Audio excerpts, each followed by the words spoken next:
Gran Turismo 7 VR is a great game, and it has already eaten up hours of my time. However, nothing is perfect, and I've yet to see anyone on YouTube talk about some of the stuff I'm talking about here on this video, and I don't want to see anyone get screwed over by Sony like I almost did. He's trying to screw me. I'm gonna go stab him. Now, number 5, I bunched into a few different things that are relatively minor. First being the low degree of rotation on the wheel. Now, I know it's not a drift game, and it's not that important, which is why it's not there, but it is a bit disappointing. And the other thing is the limited head movement. When driving, you can only move so far. Say you want to look over the wheel or look at the passenger side with more detail, or if you're like me, try to stick your head out the window when you're doing donuts. You can't. I understand, again, but it's a bit disappointing. And last but not least, VR replay. It's pretty bad. If you don't have the headset, you might not have even heard about it because it sucks. You just watch the cars go by and the camera changes and angles are very awkward. It's pretty bad. And I heard it makes some people feel motion sick, which I don't experience. But one of the worst things about this, which segues perfectly into 4, ghosting. When the cars fly by, it looks like there is a ghost of the car following it, hence the ghosting name. It's one of the best examples for it and how extreme it can be. But when racing, it's not that noticeable. When drifting, it can be. If you look for it, it can be. Now, number 3, losing track in mid-race.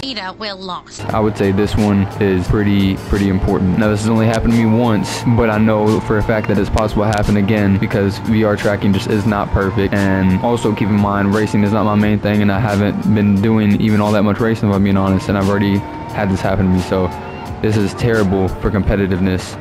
Not good at all, and I'm not sure that there's anything they can do about this, honestly. So I'm not sure PSVR 2 is really for competitive racers, honestly. It definitely makes it fun, maybe even a bit easier for breaking zones and stuff like that, but yeah, you might get screwed over like that, and that could definitely screw you over. Now, number 2, which if you know anything about PSVR 2, you've heard of Mirror. Now, I mentioned this a bit in my last video, I believe, and this is something that really only affects OLED lenses. It gives it like a screen door effect, which you can see on screen here, and it is most likely not as extreme as you see on the picture. That is just an example. And I've also heard, please don't quote me on this though, but that this is something that Sony can fix with a software update, so things might be turning around for that. But to me, the mirror isn't even all that bad, but if you look for it, you'll find it, but you can't tune it out. Ignore it. And the number 1 reason I had to send my headset in for replacement because of this, stuck/dead pixels. My headset had a stuck pixel, which is a pixel that is usually always green. Not much you can do about it in a VR headset, and that ruins immersion anytime it gets real dark. It is very obvious and sticks out like a sore thumb. A dead pixel is just dead, completely black. Very immersion breaking for colorful sequences, which is what the PSVR 2 is supposed to be so good at. And I looked into it, the most reliable source on the internet, that of course being Reddit. There's a whole thread about it. People with stuck/dead pixels. I was not the only one, so if you have a headset or are going to get one, make sure you don't have this problem, because it took me about a week to even notice it, and you only have 30 days, otherwise you're not eligible for a replacement or a refund.